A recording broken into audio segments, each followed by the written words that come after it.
ٹھیک ہے نا. جب میں نے اس سودی شرط پہ رضامندی ظاہر کر دی ہے, ٹھیک, اب میری جو نیت ہے اس پر کوئی اعتبار نہیں ہے. اور یہاں ایک اصول لکھ لیں اپنے پاس جو کہ قاعدہ فقہیہ ہے.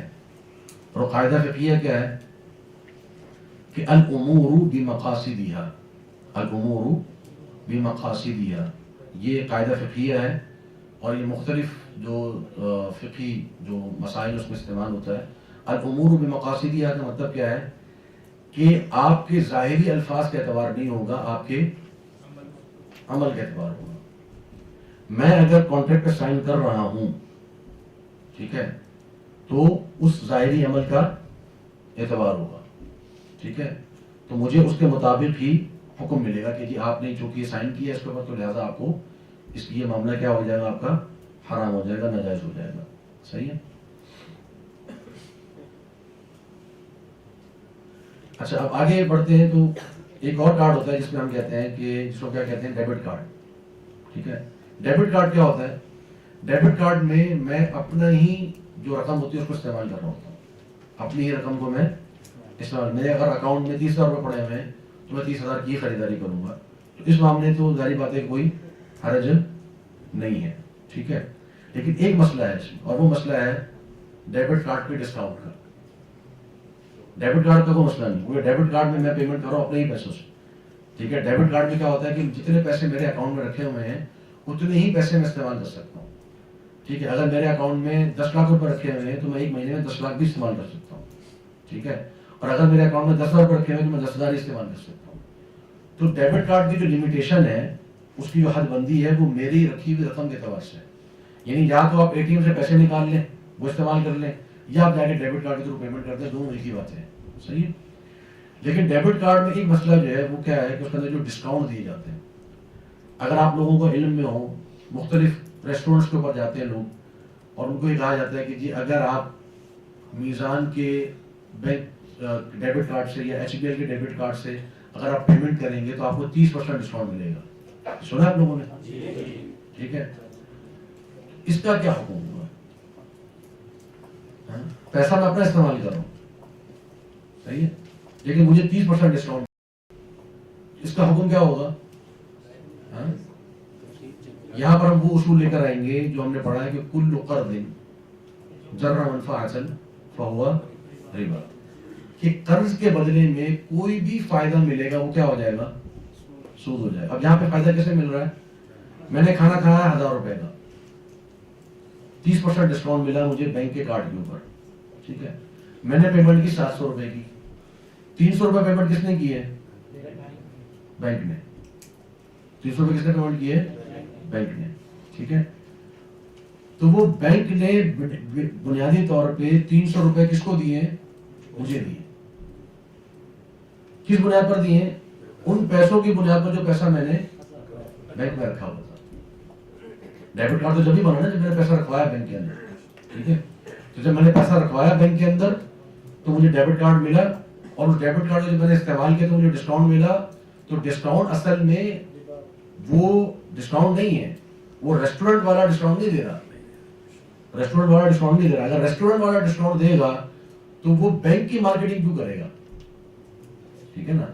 وہ اس نے اتنے بڑے بڑے جو لگائے ہوئے ہیں پینافلیکس کے لیے 30% ڈسکاؤنٹ ایچ بی ایل کے کارڈ کے اوپر, وہ ایچ بی ایل کے کارڈ کی مارکیٹنگ کیوں کرے گا؟ ٹھیک ہے. دونوں طرف سے ہوتا ہے. وہ ایچ پی ایل والا ریسٹورنٹ کی مارکیٹنگ کرتا ہے, ریسٹورنٹ کی کرتا ہے, وہ آدھی شاید یا اس کی کوئی پرسنٹیج ہوتی ہے. نہیں, اس میں ہوتا ہی ہے اس میں بنیادی طور پہ کہ بینک جو ہے نا مختلف سروسز پرووائڈ کرتا ہے. اصل میں آپ نے دیکھا ہوگا ایڈورٹائزمنٹ جو ہوتی ہے, جو مارکیٹنگ ہوتی ہے, اس کے کئی طریقے کار ہوتے ہیں. ٹھیک ہے. اس کا ایک طریقہ کار ہوتا ہے جس کو کہتے ہیں ڈائریکٹ مارکیٹنگ. ڈائریکٹ مارکیٹنگ یہ ہوتی ہے کہ جو کسٹمر ہے اس کو فائدہ پہنچایا جائے. ایک ہوتا ہے اعلانات کرنا. اب اعلانات میں پیسے لگتے ہیں. اگر ایچ بی ایل جو ہے وہ اشتہارات چلوائے گا ٹی وی کے اوپر, اس کے پیسے لگیں گے. وہ پیسہ ٹی وی پہ لگانے کے بجائے وہ کیا کرتا ہے, اپنے کسٹمر کو فائدہ دے دیتا ہے. ٹھیک ہے. اس کو کہتے ہیں ڈائریکٹ مارکیٹنگ. اب اگر مجھے فائدہ مل رہا ہوگا 300 روپے کا, میں دوسرے کو بولوں گا تم بھی ایچ بی ایل کا کارڈ بنوا لو. تو جو ایچ بی ایل کا کارڈ بنوائے گا تو اس کے لیے اس کو کیا کرنا پڑے گا؟ اکاؤنٹ کھولنا پڑے گا, اور ایچ بی ایل میں اس کو پیسے رکھنے پڑیں گے. ٹھیک ہے. تو بیسکلی مارکیٹنگ کس کی ہو رہی ہے؟ بینک کی مارکیٹنگ ہو رہی ہے, اور وہی اپنے کسٹمر کو فائدہ پہنچا رہے ہیں. جی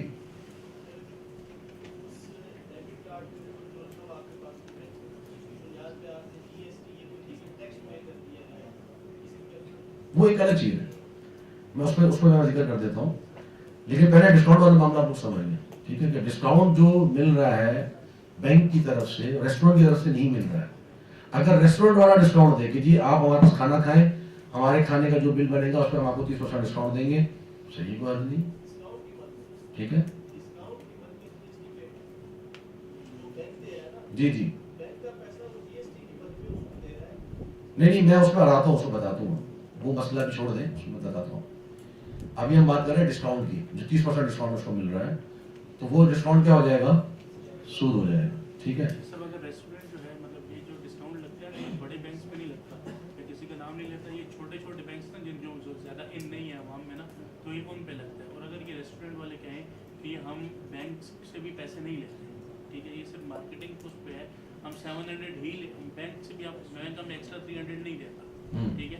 تو پھر ایسا ہے نہیں نا, نہیں, میں اگر ایسا ہے نہیں. بینک جو ابھی مارکیٹ میں ہے نا, جو بڑے بڑے بینکس ہیں ان پہ کم آفر لگ رہی ہے, جو چھوٹے چھوٹے بینک ہیں نہیں, آفر بڑی لگ رہی ہے. ایچ بی ایل بہت بڑا بینک ہے, ایچ پی ایل پہ لگتی ہے, ایچ بی ایل بہت بڑا بینک ہے, یو بی ایل بہت بڑا بینک ہے, میزان بہت بڑا بینک ہے. اگر ایسی سچویشن ہو تو پھر ہو سکتا ہے پھر ایسی ہوتی نہیں ہے نا, تو یہ جو ایزی پیسہ ہو جائے, جس پہ بھی ڈسکاؤنٹ آج کل آتے ہیں کہ جس آپ ایزی پیسہ سے یہ کریں گے تو سیم رول وہی ہے نا. ایزی پیسہ میں جو آپ نے پیسہ رکھوایا ہوا ہے, وہ ایزی پیسہ جو ہے وہ بھی بینک ہے, ٹھیک ہے. وہ اگرچہ وہ سود پہ آگے قرضہ دے نہیں رہا, یعنی ابھی وہ بینک کی انکم, سورس آف انکم والی جو اس کی ایکٹیویٹی اس میں نہیں آیا, ابھی وہ سروسز دے رہا ہے, ابھی شروع کیا اس نے حالیہ, لیکن پہلے نہیں تھا, ٹھیک ہے. جیز کیش میں میرا خیال سے ابھی شروع کر دیا, پہلے نہیں تھا.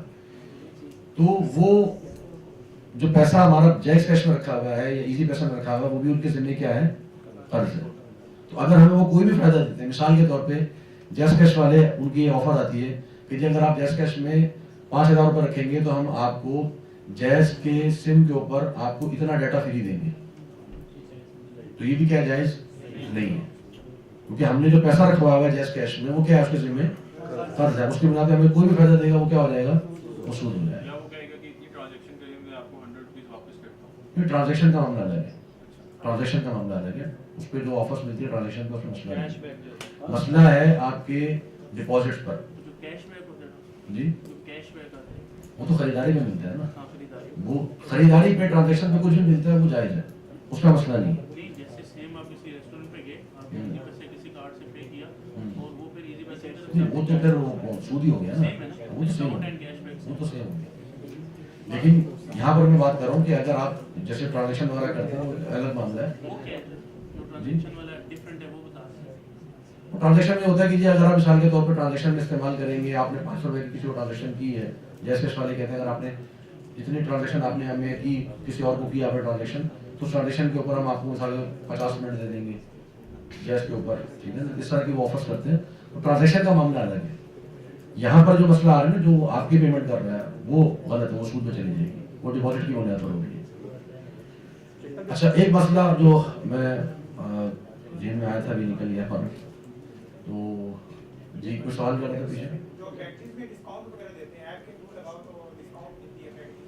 کس میں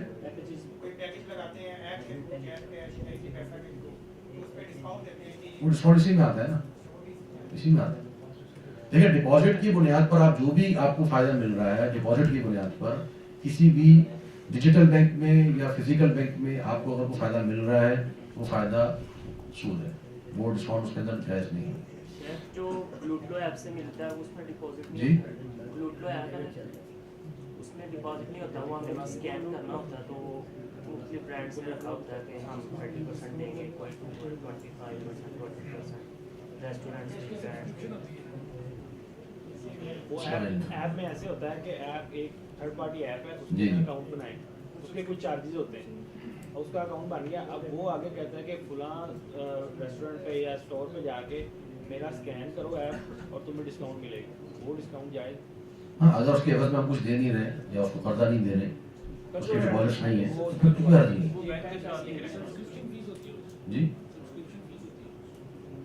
دیکھیں, ایک چیز جو آتی ہے, جو میں جانتا ہوں, وہ یہ ہے کہ آپ کو کچھ جگہوں پہ کچھ ایپس کے اندر کوپن ملتے ہیں, کوپن آپ خریدتے ہیں, کوپن آپ اس پہ پیمنٹ کرتے ہیں,